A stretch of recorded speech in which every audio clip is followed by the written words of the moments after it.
Gaya ng sinasabi ko, yung mga katanungan nyo nasa loob na lang ng video.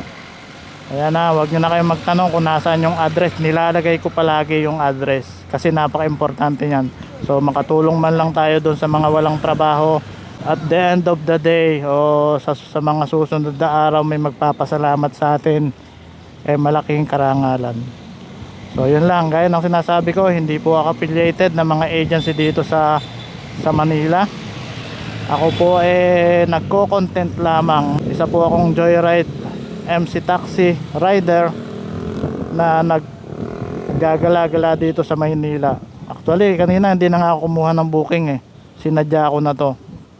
From Marikina to Makati, wala akong sinakay. Mapuntahan ko lang yung agency na pwede kong ma-content para sa inyo, yung mga legit na agency. Sobrang dami ng agency dito sa Maynila. Kaya ayun, iisa-isahin natin yan. So yun lang, maraming salamat.